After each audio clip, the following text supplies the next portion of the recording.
NCERT मंथन कार्यक्रम में आप तमाम सभी प्रतियोगी छात्र छात्राओं का बहुत अभिनंदन है, बहुत स्वागत है। चलिए हम लोग एनसीईआरटी को परत दर परत खोलने का काम करें। पिछले 11वीं एनसीईआरटी मंथन कार्यक्रम में आप लोगों को क्लास के अंत में एक प्रश्न पूछा गया था। प्रश्न था नीली क्रांति का संबंध है। बहुत सारे प्रतियोगी छात्रों ने इसका जवाब दिया और सारे प्रतिभागियों का, सभी प्रतियोगी छात्रों का जो जवाब था संतोषजनक है, सही है। जवाब देने वाले छात्रों में अनुराग चाणक्य, मनोज सर, कृष्णा सर, प्रभाकर, नाजिया, कविता, कुणाल, आलोका रानी और थानेश्वर हैं। प्रभाकर का जवाब बहुत प्रभावशाली था। ये बहुत डिटेल लिखने का प्रयास किए। चलिए इसी तरह से अंत में जो प्रश्न पूछा जाए उस प्रश्न का जवाब आप जरूर दें। चलिए आज हम लोग ये जान लें कि नीली क्रांति का संबंध समुद्री उत्पादन से है या मछली उत्पादन से है। हम लोग आज एक नया चैप्टर शुरू कर रहे हैं। 11वीं एनसीईआरटी का एक नया चैप्टर सुमन हम लोगों को शुरू करना है और ये चैप्टर है ग्रामीण विकास। चैप्टर का नाम है ग्रामीण विकास, रूरल डेवलपमेंट। बड़ा मज़ेदार चैप्टर है। बहुत सारे ऑब्जेक्टिव प्रश्न, अनगिनत ऑब्जेक्टिव प्रश्न और ऐसे ऑब्जेक्टिव जो कई बार पीसीएस में पूछे गए हैं, हम निकालने का प्रयास किए हैं। चलिए हम लोग डायरेक्ट आज के प्रश्न पर आ जाएं। पहला प्रश्न है, निम्न में से किससे विपणन प्रणाली में सुधार की आशा की जा सकती है? प्रश्न फिर से सुनिए, निम्न में से किससे विपणन प्रणाली में सुधार की आशा की जा सकती है? ऑप्शन दिए हुए हैं नियमित मंडियां, यातायात में सुधार, न्यूनतम समर्थन कीमत और ऑप्शन डी है उपरोक्त सभी। तो देखिए, सबसे पहले हम लोग जानने का ये प्रयास करेंगे कि आखिर ये कृषि विपणन है क्या चीज, एग्रीकल्चर मार्केटिंग क्या है ना? क्योंकि कई बार इससे ऑब्जेक्टिव प्रश्न रहा है एग्रीकल्चर मार्केटिंग से।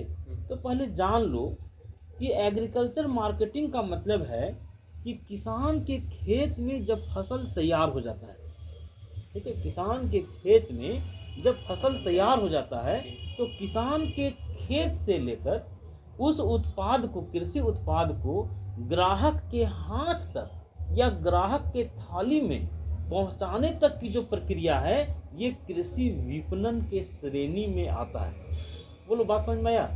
कृषि उत्पाद जब खेत में तैयार हो जा रहा है, फसल जब तैयार हो जा रहा है, तो तैयार फसल को ग्राहक के हाथ तक पहुंचाने में जितनी प्रक्रियाएं होती है, सारी प्रक्रिया कृषि विपणन के श्रेणी में आता है।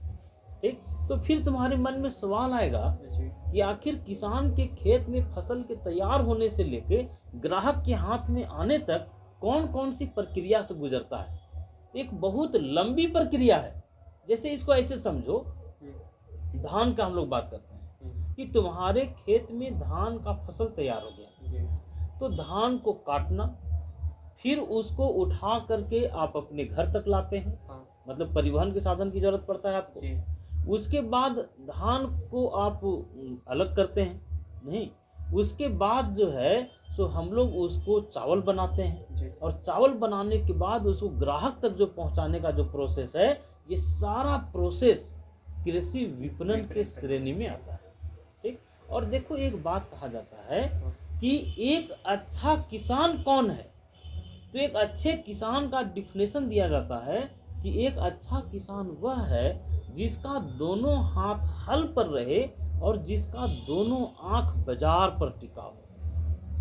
ठीक, मतलब एक अच्छे किसान के बारे में कहा गया कि वो उत्पादन भी खूब करे और वो उत्पादित वस्तु को बेचने भी जाने। लेकिन भारत में सबसे बड़ी समस्या क्या है कि किसान उत्पादन करने तो जानता है लेकिन बेचने की कला में वो माहिर नहीं है। तो कृषि विपणन का मतलब समझ में आ गया कि किसान के तैयार फसल को उसके खेत से लेकर ग्राहक के हाथ तक, ग्राहक की थाली तक पहुंचाने का जो प्रोसेस है, वो कृषि विपणन है। ठीक, इसका मतलब है जी कि कृषि विपणन में परिवहन भी आ जाएगा, नहीं, क्योंकि इसको ढो के लाना है। उसके बाद भंडारण भी आएगा, उसका श्रेणीकरण भी करना आएगा। जैसे मान लो तुम 4 तरह का धान उत्पादित किए हो, तो सभी धान को एक ही में मिला के नहीं रखते, उसको अलग अलग बांटते हो, तो श्रेणीकरण भी इसके अंतर्गत आएगा नहीं। अच्छा, विज्ञापन भी इसके अंतर्गत आएगा कि नहीं? तो कृषि विपणन एक बहुत बड़ी प्रक्रिया है, एक लंबी प्रक्रिया है, और हम लोग जानते हैं कि कृषि विपणन उत्पादन होने के बाद शुरू होता है, उत्पादन हो जाने के बाद शुरू होता है। तो अब देखो हम प्रश्न पर आते हैं। प्रश्न था, निम्न में से किससे विपणन प्रणाली में सुधार की आशा की जा सकती है? मतलब विपणन प्रणाली में सुधार किससे हो सकता है? नियमित मंडियों से, यातायात में सुधार से, न्यूनतम समर्थन कीमत से, उपरोक्त सभी। तो उपरोक्त सभी। क्लियर? हम लोग दूसरे प्रश्न पर आए। दूसरा प्रश्न है, अल्पकालीन साख की आवश्यकता होती है। ठीक, देखो एक बात जानो, जो साख है, जो क्रेडिट है, जो उधार है, जो किसान जो उधार लेता है, उस उधार को मोटे तौर पर हम लोग 3 वर्गों में बांटते हैं। ठीक, समय के आधार पर उसको 3 श्रेणियों में बांटते हैं: अल्पकालीन साख, मध्यमकालीन साख और दीर्घकालीन साख। कितनी तरह का? 3। कौन कौन? अल्पकालीन, मध्यमकालीन और दीर्घकालीन। ठीक। अच्छा, एक बात बताओ कि अल्पकालीन साख क्या है? अल्पकालीन साख का मतलब है, अल्पकालीन उधार का मतलब है वैसा उधार जो 1 दिन से लेकर के 15 महीना तक लिया जाता है। ठीक है, जो 15 महीना तक के लिए जो लेगा जो ऋण, उसको हम लोग अल्पकालीन साख की श्रेणी में रखते हैं। और मध्यमकालीन में 15 महीना से 5 साल, और दीर्घकालीन साख का मतलब है जो 5 साल से अधिक समय के लिए लिया जाता है। ठीक, तो किसान जो उधार ले रहा है उसको 3 वर्गों में बांटे: अल्पकालीन साख, मध्यमकालीन साख और दीर्घकालीन साख। ठीक। अच्छा, एक बात बताओ कि अल्पकालीन साख क्यों लेता होगा? जो तुरंत की उसकी जो जरूरत है किसान की, उसको पूरा करने के लिए, जैसे बीज खरीदने के लिए लेता होगा, उर्वरक खरीदने के लिए लेता होगा, या अपनी कोई वैसी जरूरत को पूरा करने के लिए लेता होगा। तो अल्पकालीन साख की आवश्यकता होती है। हम ऑप्शन देते हैं: वर्तमान भूमि के रख रखाव के लिए, नई भूमि को खरीदने के लिए, बीज या खाद खरीदने के लिए, मशीन खरीदने के लिए। तो अल्पकालीन खाद वो लेता होगा बीज खरीदने के लिए, खाद लेने के लिए। ठीक, लेकिन जैसे मान लो बोले मशीन खरीदने के लिए, तो मध्यमकालीन ऋण। ठीक है, लेकिन हम कहें कि किसान जमीन खरीदने के लिए उधार ले रहा है, तो दीर्घकालीन हो गया। क्लियर? अब चलो अगला प्रश्न पर हम लोग आते हैं।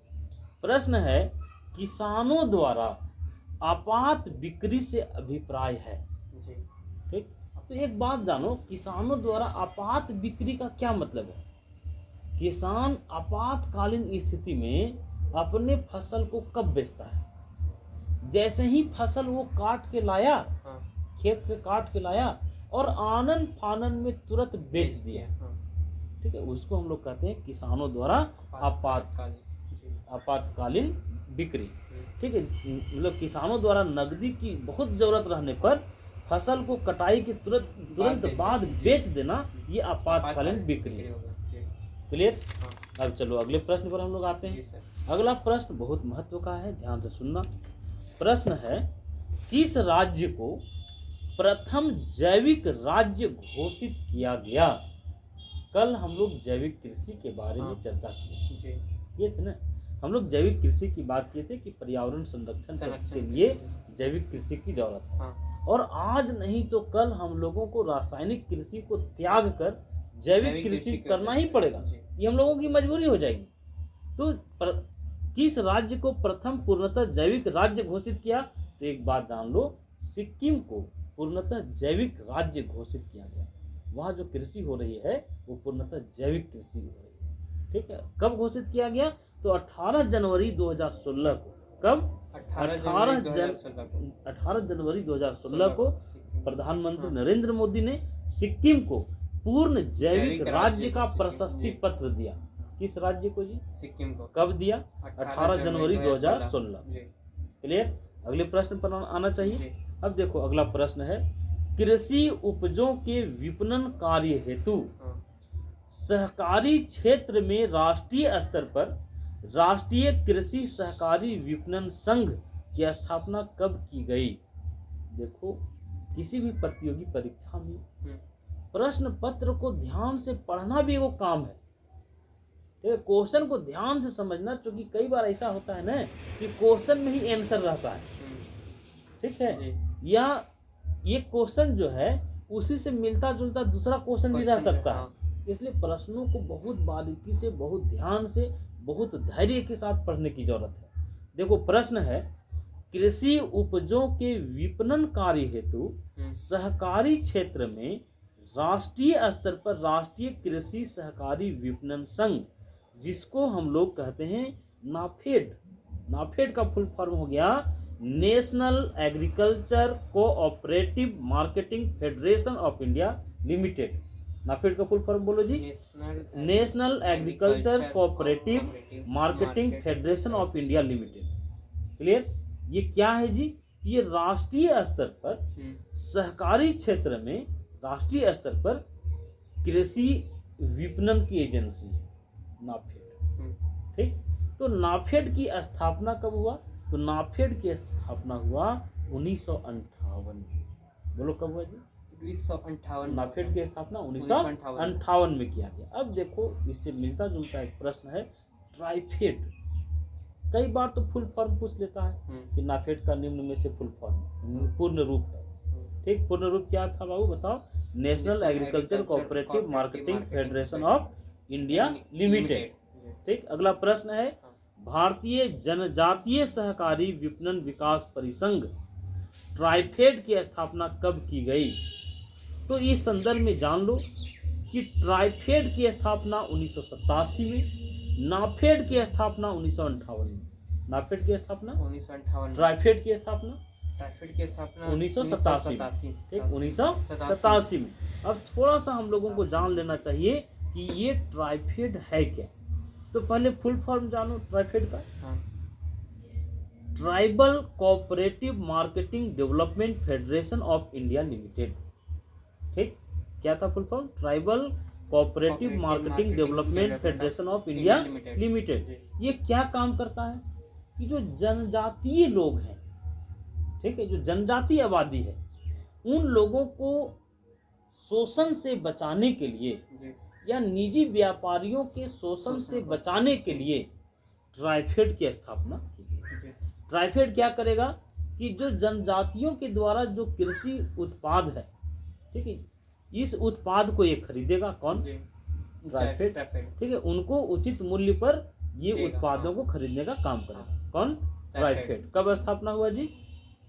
ट्राइफेड की स्थापना 1987 में। ठीक, ट्राइफेड की स्थापना 1987 में। तो चलो हम लोग अगले प्रश्न पर आए। प्रश्न है, ध्यान से सुनना, प्रश्न है, कृषि उपजों के भंडारण की सुविधाएं उपलब्ध कराने के लिए राष्ट्रीय सहकारी विकास एवं भंडागार बोर्ड की स्थापना कब की गई?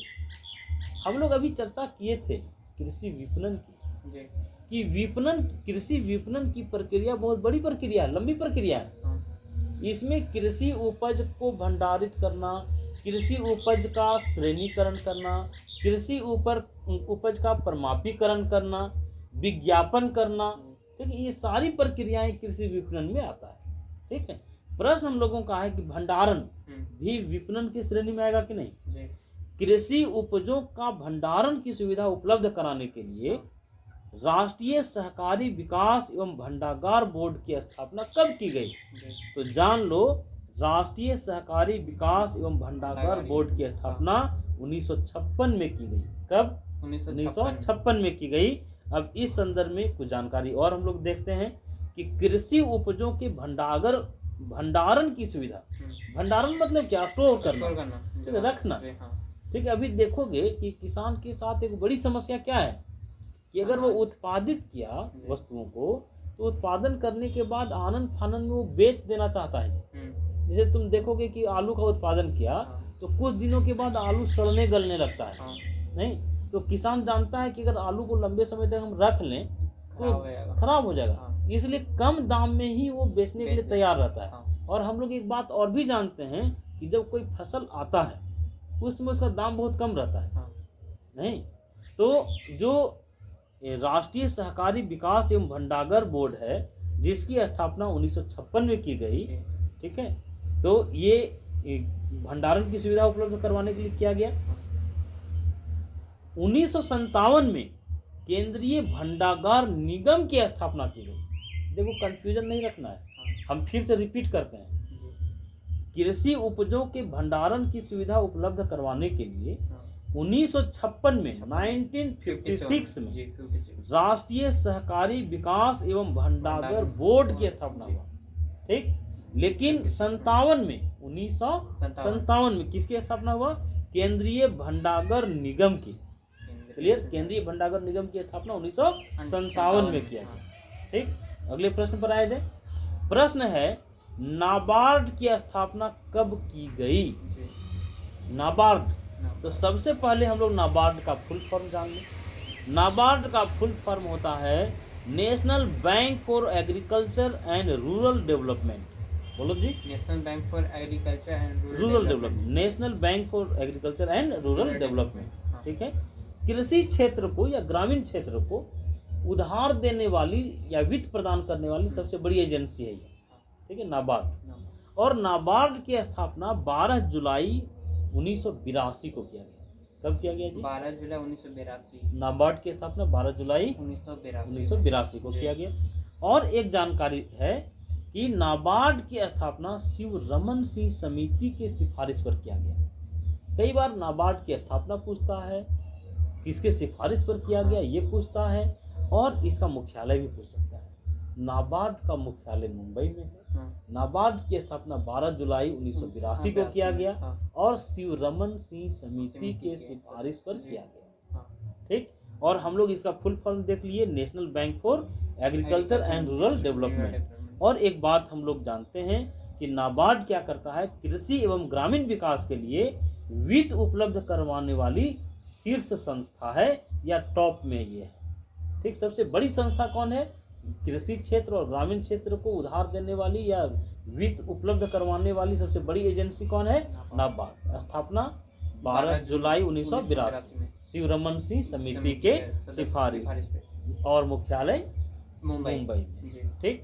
अब चलो एक बहुत महत्वपूर्ण प्रश्न है, रूरल डेवलपमेंट की हम लोग चर्चा कर रहे हैं। रूरल डेवलपमेंट में नाबार्ड की बड़ी भूमिका है, ग्रामीण विकास में क्षेत्रीय ग्रामीण बैंक की भी भूमिका है।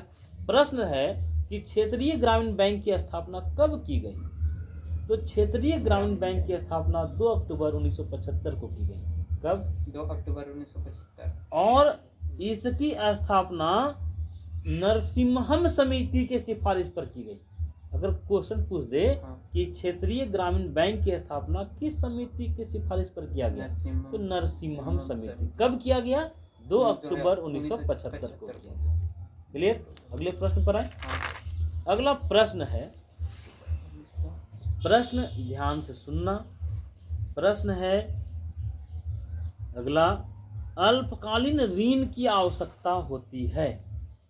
हम लोग अभी तुरंत चर्चा किए थे कि अल्पकालीन ऋण जो है वो 15 महीना या 15 महीना से कम समय के लिए लिया जाता है, ठीक। और अल्पकालीन ऋण क्यों लिया जाता है जी? तो अल्पकालीन ऋण भूमि में सुधार करने के लिए नहीं लिया जाता है, नया जमीन खरीदने के लिए नहीं लिया जाता है, मशीन खरीदने के लिए नहीं लिया जाता है, नहीं, वो लिया जाता है खाद के लिए, बीज के लिए लिया जाता है, ठीक। यह अपनी पारिवारिक जरूरत को पूरा करने के लिए भी लिया जाता है। समझ में आ गया बात? अल्पकालीन ऋण से संबंधित क्वेश्चन देख लिए। मध्यम कालीन ऋण से क्वेश्चन है कि मध्यम कालीन ऋण कितनी अवधि के लिए प्रदान किए जाते हैं? तो बताओ। अभी हम लोग चर्चा किए थे कि 15 महीना से लेकर 5 साल तक के लिए मध्यम कालीन ऋण लिया जाता है। जैसे मान लो किसान को बैल खरीदना है, मवेशी खरीदना है, मशीन खरीदना है, ठीक है, तो इसके लिए वो किस तरह का ऋण चाहिए उसको? मध्यम कालीन ऋण। कितना समय के लिए बाबू? 15 महीना से 5 साल, ठीक। अब अगला प्रश्न है कि दीर्घकालीन ऋण कितनी अवधि के लिए प्रदान किए जाते हैं? तो हम लोग चर्चा कर चुके थे कि दीर्घकालीन ऋण 5 साल या उससे अधिक अवधि के लिए लिया जाता है। तो दीर्घकालीन ऋण क्यों लेता होगा जी? तो जमीन खरीदने के लिए, जमीन में सुधार करने के लिए, जमीन में अस्थायी सुधार करने के लिए। नहीं, जैसे मान लो खेत बनाना है, हाँ किसी के पास टाड़ है लेकिन उस टाड़ से उसको खेत बनाना है, हाँ जमीन में स्थायी सुधार की हाँ। बात हुई कि नहीं, तो उसके लिए कैसा ऋण चाहिए, दीर्घकालीन ऋण दीर्घकालीन चाहिए। दीर्घकालीन क्लियर, उसको नया जमीन खरीदना है तो कैसा ऋण चाहिए, मध्यमकालीन जमीन खरीदना है जमीन खरीदने के दीर्घकालीन। दीर्घकालीन क्लियर, हाँ। दीर्घकालीन ऋण कितने समय के लिए, 5 साल से अधिक 5 साल या उससे अधिक समय जी। के लिए। अब चलो अगला प्रश्न है, ध्यान से सुनना। अगला प्रश्न ये है, कृषि उत्पादों का मूल्य निर्धारित करने के लिए खाद्य मूल्य नीति समिति हाँ 1964 की सिफारिश पर 1965 में कृषि मूल्य आयोग की स्थापना की गई। एपीसी का नाम बदलकर कृषि लागत एवं मूल्य आयोग कब किया गया। देखो, अगर प्रश्न को तुम सुन लो हाँ तो प्रश्न को ठीक से सुनने में ही 3-4 प्रश्न तुम जान लोगे, हाँ 3-4 प्रश्नों का जवाब तुमको मिल जाएगा। जैसे प्रश्न पढ़ रहे हैं, कृषि उत्पादों का मूल्य निर्धारित करने के लिए, कृषि उत्पादों का मूल्य निर्धारित करने के लिए खाद्य मूल्य नीति समिति 1964 की सिफारिश पर 1965 में कृषि मूल्य आयोग की स्थापना की गई। हाँ तो इससे हम लोगों को ये पता चला कि जो कृषि कीमत आयोग की स्थापना हुआ था वो खाद्य मूल्य नीति समिति 1964 में सिफारिश की थी, हाँ और इसकी एपीसी की स्थापना 1965 में हुआ था। हाँ ठीक, और इसका नाम बदल दिया गया जी 1985 में। एपीसी का नाम बदल करके क्या कर दिया गया, तो कृषि लागत एवं मूल्य आयोग किया गया। कब, 1985 में। तो इसका ऑप्शन दिया हुआ था 1985, 1990, 1992, 1995। तो ये क्या हो जाएगा, 1985। क्लियर। तो हम लोग आज बहुत सारे प्रश्नों पर चर्चा किए। एक प्रश्न क्वेश्चन ऑफ द डे का में पूछा जा रहा है आप लोगों से। आज का क्वेश्चन ऑफ द डे है, ध्यान से प्रश्न को सुनिएगा और इसका जवाब कमेंट्स करके आप लोगों को, जैसे आप लोग कमेंट्स के माध्यम से जवाब देते हैं, आप लोगों को देना है। प्रश्न है, हम इसका ऑप्शन नहीं देंगे, किसानों के हित एवं आत्मनिर्भरता को देखते हुए सरकार मुख्य कितने फसलों के लिए न्यूनतम समर्थन मूल्य की घोषणा करती है। प्रश्न एक बार फिर से सुना जाए, किसानों के हितों एवं आत्मनिर्भरता को देखते हुए सरकार मुख्य कितने फसलों के लिए न्यूनतम समर्थन मूल्य की घोषणा करती है। इसका जवाब आप कमेंट्स करके बताइए। धन्यवाद।